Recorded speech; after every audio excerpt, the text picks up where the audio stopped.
All right, thank you guys for joining, and I think we're going to go ahead and get started now. Hopefully we'll get more people to join as we go, and of course it's being recorded, so the future people who miss can see as well. But welcome to our second Seasider series. We are very excited to be doing this again. You know, last month it was a lot of fun. It was like the very first kind of event thing that we did, and you know, we've had more events since then, and it's been good. And we're excited to, you know, tell you guys more about coming to campus here in Hawaii and, you know, the different specific aspects of campus life. And so we actually have a presentation. I'm going to share my screen to show. So let's see. All right. All right, so like I said, welcome to our Seasider series, and the theme of this Seasider series is the summer kickoff. So this week, each day, we're talking about different sort of fun things and about campus life in the summertime, and it's going to be a lot of fun. So let's get started. So, as always, we're going to introduce ourselves for anyone who hasn't met us before. So my name is Caden, that's me on the left. And I am the lead coordinator of our Engage program, so of our different activities and things like that. And next to me we have...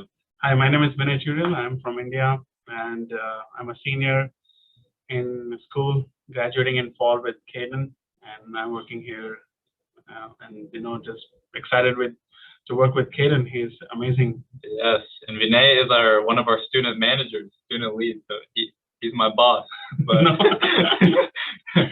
but he's great. I'm glad to have him helping me out today. And so, sorry, before we get started, you know, we thought it would be good to just, you know, reshare about the advisors that we have in our office as well. At the beginning of our last Seasider series, we introduced them, and we're gonna show them again. So, in our office, we have William, Melba, Ted, and Lanisi, and they are all the 4 advisors for our office, and they each cover a different section of students that they meet with, and we have that on the slide there. So if your last name is A through GA, you normally meet with William. If your last name is GB through L, you would meet with Melba. If your last name is M through SC, you meet with Ted, who's he just walking out by yeah. currently. We can He says hi. This is a Seasider series that we're doing right now. Yeah, just some of the new international students. It'll be recorded for future ones as well. Yeah, so that was Ted. And then we also have Lanisi, who, if your last name is SD through Z, then you would be meeting with her. There's another thing. If you are receiving emails from Jolene White, she's also a coordinator, and now she's an advisor, help to us. So mostly international students who are on scholarships would be receiving email from her, or also letters DS 2019. If you see her name on it, don't panic. She works here, and it's not a scam. Yeah, and there are also a few other student workers we have here as well. So if it's, like you said, if it's not one of these advisors' names, it's most likely one of our student workers who are contacting you. All right, so now we're going to talk about, you know, the different subjects that we're talking about each day this week for the Seasider series. So today we're talking about getting around campus and actually kind of getting around the island and just different information to know about that we thought would be good to know when we were new students, and we would like to share with you guys. Tomorrow we're going to be talking about the PCC. We know that a lot of students get employment from the PCC, and so we're going to be showing some of the different areas of the PCC and giving information about, because both of us have worked there, so we're going to be, you know, giving some of our experiences, talking about what the PCC is like and things to know for a new student to the PCC. On a Wednesday and Thursday, this is going more with summer theme kind of. We're just talking about basically different fun locations and activities to do around the island. Especially if you'll be here in the summer, then you'll have more free time to go and experience the island. And that's one of the best things about being here in Hawaii, is all the great things to do. And so there's a lot of different things to do. So we're giving it 2 parts, 2 days, Wednesday and Thursday. Nice, amazing. And finally, on Friday, we are not having a Zoom meeting on Friday. For our Seasider series on Friday, it's going to be an in-person activity. And it's going to be for actually some of the graduating international students. We're having an activity where we meet at the main flag circle, and we'll be taking pictures of students with their flags or sashes of their country. And so if you know anyone who would want to come to that, make sure to let them know. Thank you, Kaden. I think let's move on, yeah. I just want to ask a question to students. You know, if they have something to share about what they have heard about BYU, and if they have friends here on BYU, that's something that would be interesting to know.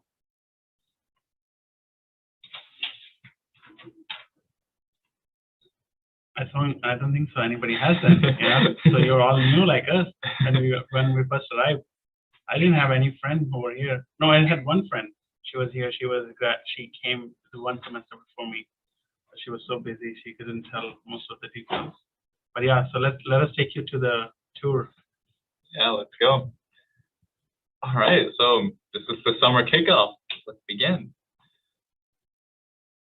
All right, so as we stated today, we're talking about different ways of getting around campus and the island.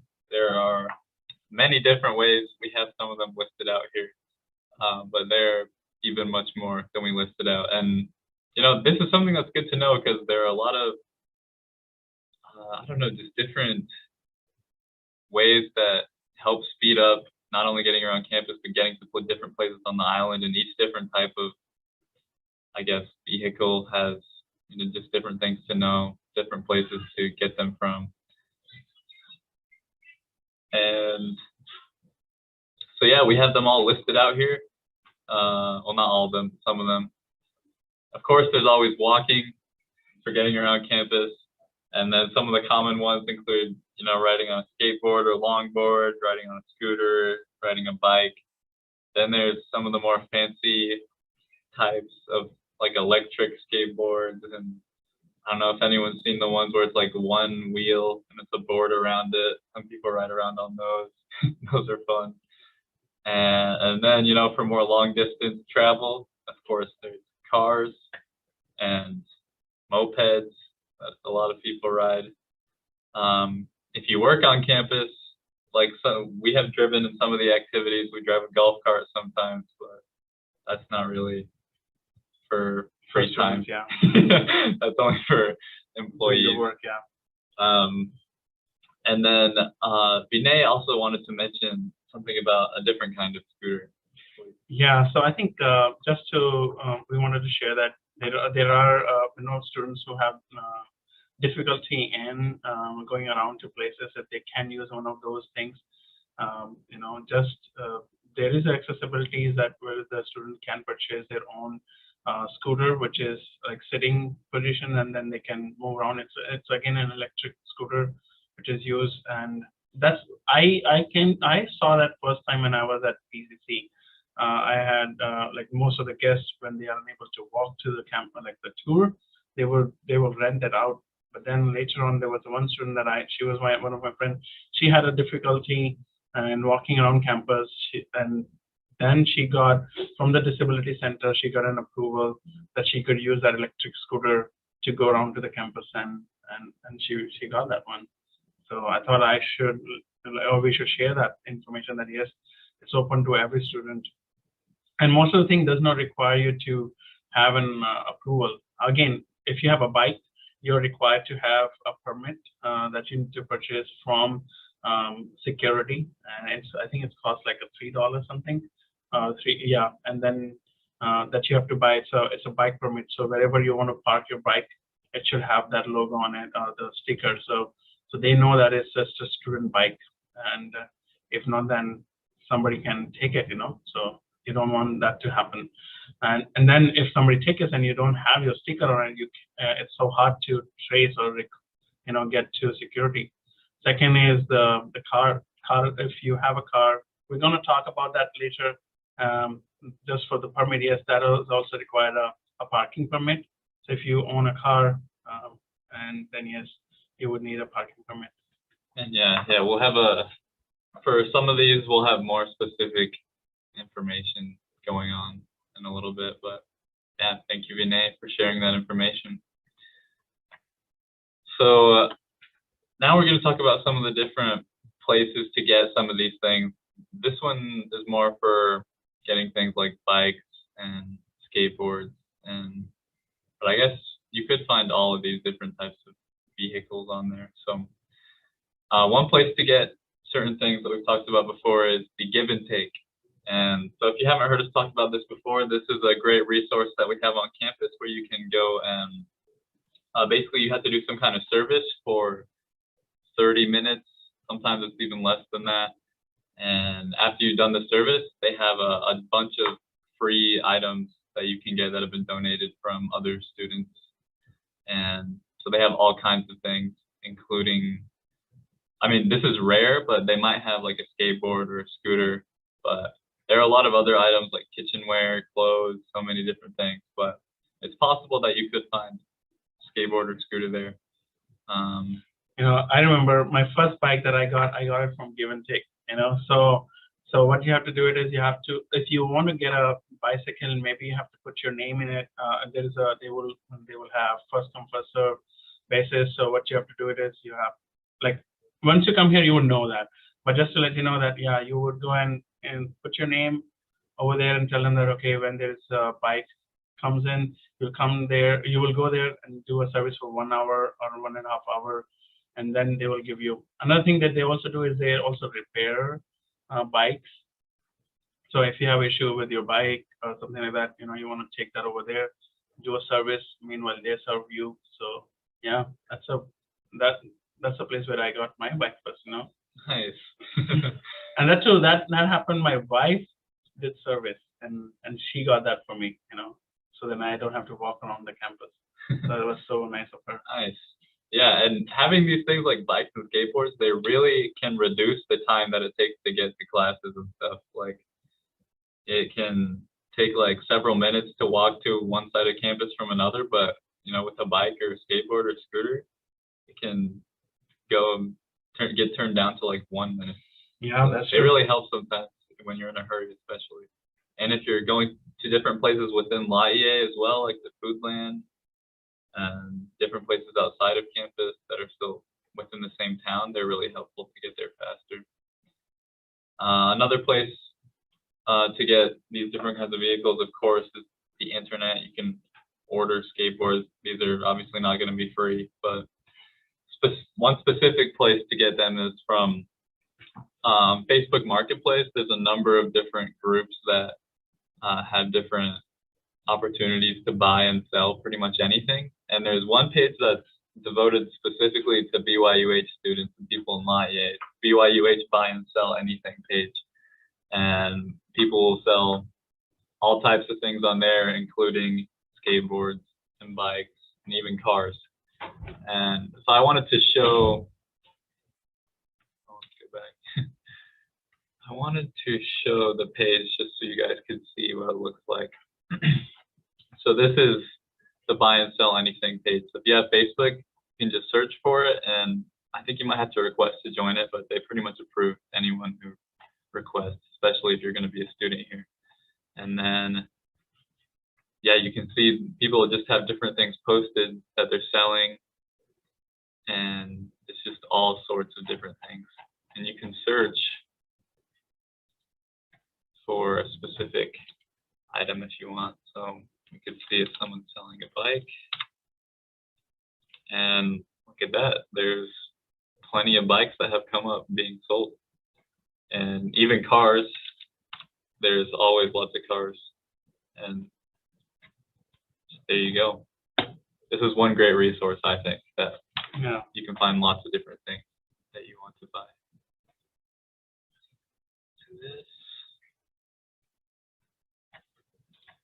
All right. So next, we're going to give some more specific information about having cars, because there's a lot of different details and things to know about having cars. So like I just mentioned, the Facebook Marketplace is, I think, probably one of the best places to find cars if you're looking to buy a car for students, because you can find cars that are used and cheaper, because I don't think any student's going to be wanting to buy a brand new car that's crazy expensive. So the best deals you're going to find are probably going to be on that marketplace, and a lot of times you'll find cars from students who are leaving and stuff like that, who have pretty decently priced cars. Another thing to know about cars is that if you're going in the iWork program, there's a couple of specific details to know. So iWork students are technically not allowed to own cars. So if you're going to be on iWork, then yeah, it could eventually, cancel your scholarship, because if you are not, if you're iWork and you have not informed them, and they found out that you own a car, yes, definitely it's gonna be risking your own scholarship. However, the second point is that if you are coming as a married student and your wife or you are not a student, and you're working off campus, because dependents can work on off campus, because when they come on J2 visa, they're allowed to work off campus. So then, yes, definitely they can purchase a vehicle that can be, that can be on the student's dependent name. It should not be on student's name. Again, as an iWork student, you're allowed to, you can drive a car. There's no restrictions on driving, but there's a restrictions on owning the car. Yes. Yeah, and that takes us to our next point. So, like Vinay said, you can still drive cars, and so if you can't own a car, don't have the money to own a car, like me and a lot of people, then your next best option is probably to rent cars. And luckily, there are quite a few places to rent cars from as well. And once again, Facebook groups and different pages are great places to find cars, because there are a lot of students who have cars that are willing to rent them out for decent prices. And usually you can find those on Facebook. On that same page that I shared, usually you can find people who are willing to rent their cars. And there are specific students that have set up car rental businesses that you can find their pages on Facebook as well.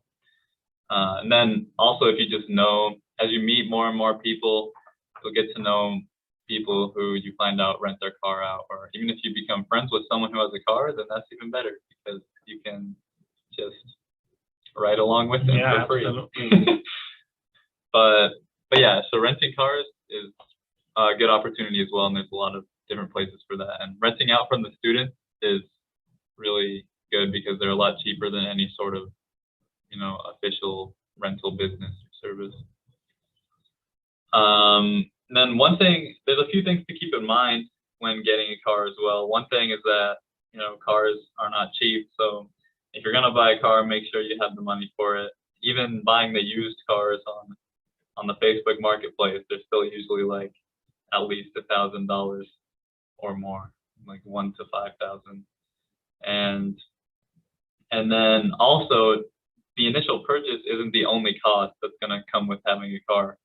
You have to keep in mind that you're gonna be buying gas, and then cars require maintenance that oftentimes requires money as well.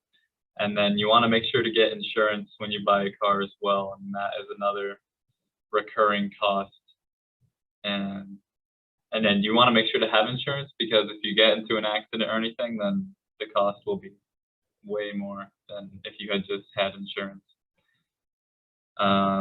Another thing to keep in mind is you want to make sure to have if you're buying a car, you want to make sure to have all the proper documentation. Make sure you have a driver's license, because I've known other students who didn't have an American driver's license, and that's just very risky to be driving without it. Absolutely. The law is very strict here, so you don't want to get in trouble and jeopardize your own student status.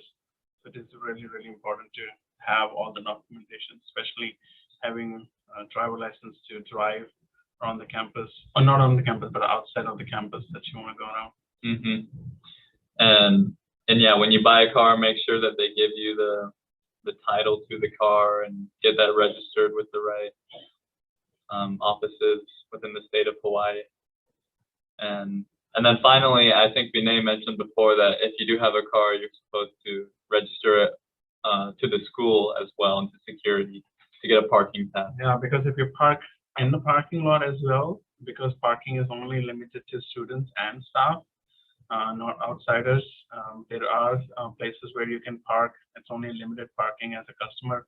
But if you're a student, you will be driving, and if you have an opportunity, then yes, definitely you're required to have a parking permit. If not, then you will be getting stickers or like tickets all the time, and then you would have to pay those tickets. And sometimes those they may cost like $30 to $50 depending on the on the situation that you park in. Mm-hmm. So yeah, that's just some general information about having a car, and then of course all those different aspects have more specific details to look into.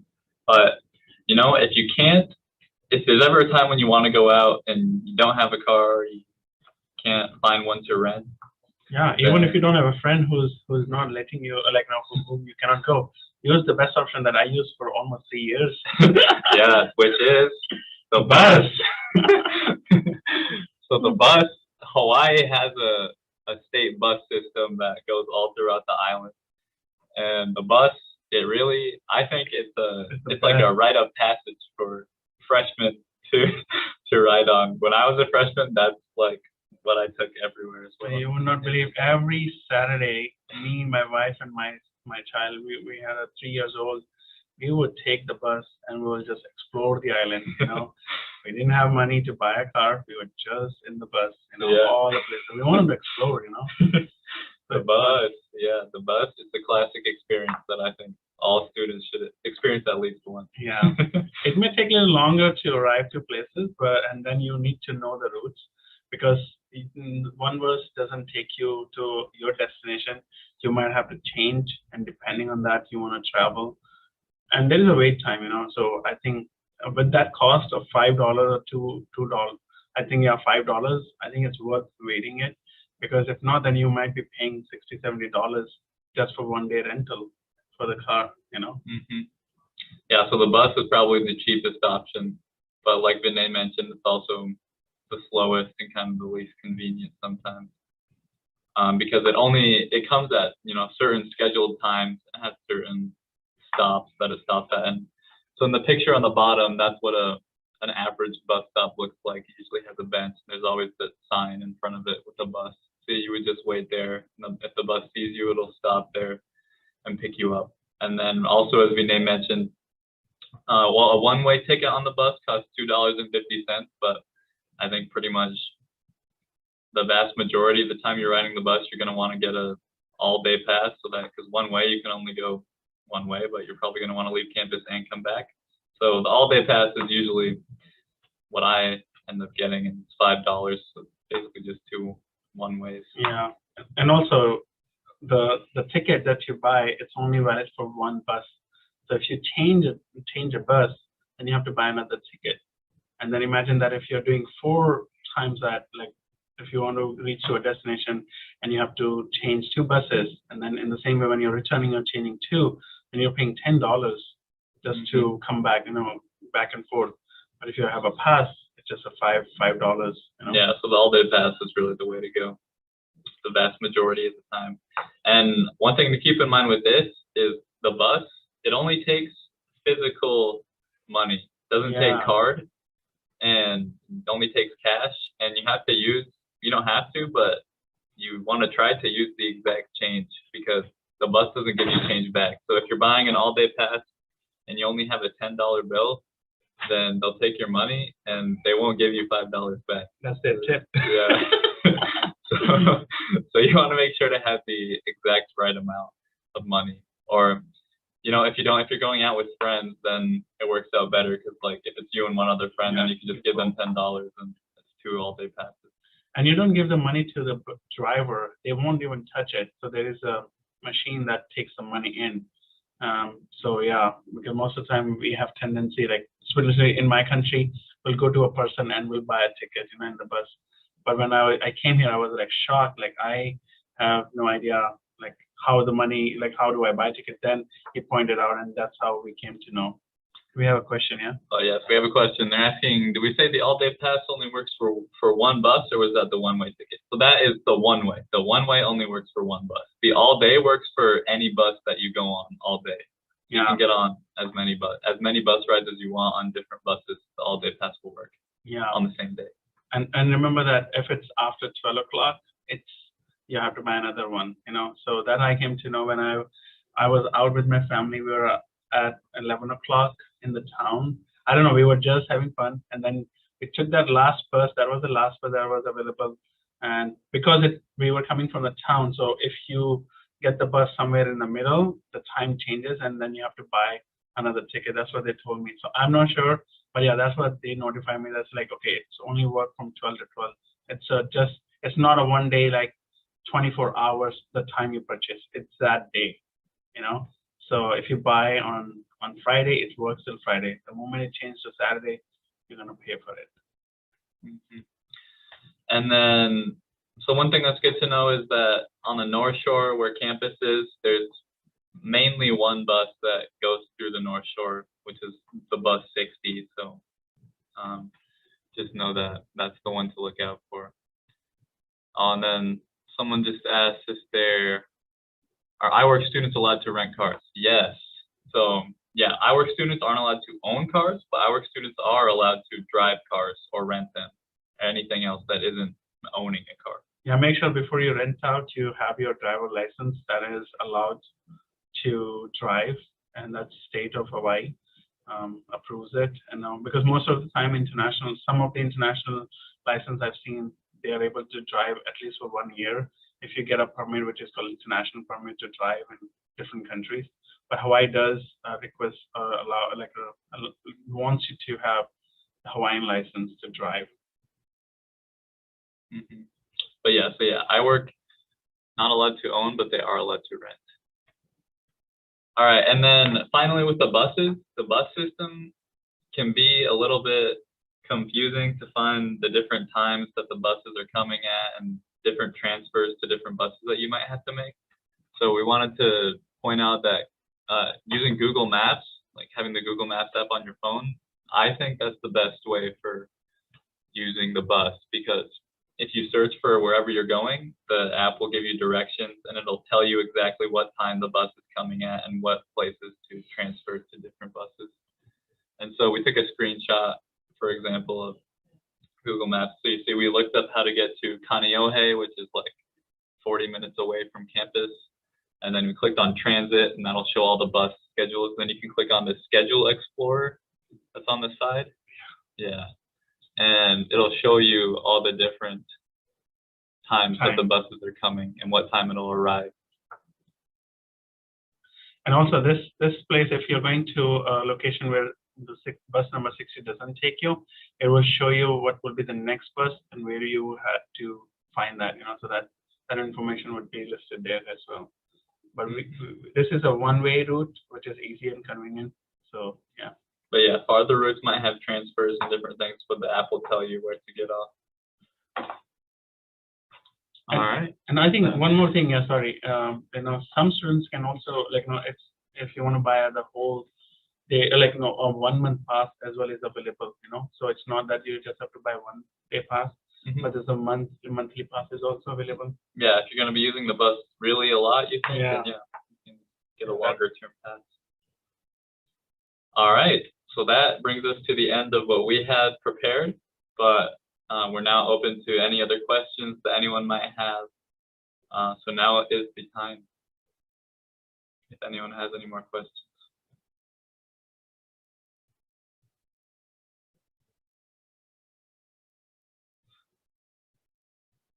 All right. And if there's not any other questions, then I think we'll wrap up. And so, yeah, I'll stop sharing. And thank you to everyone who joined our meeting, and thank you to everyone who will watch our recording as well. Yeah, thank you guys so much for joining. And make sure we're having, like we said, we're having these things each day this week at 4 p.m. about the different topics that we shared about. So make sure to join us tomorrow as well, and hopefully we'll see you then. Thank you guys so much. Thanks so much. Mahalo and aloha. Aloha. Thank you.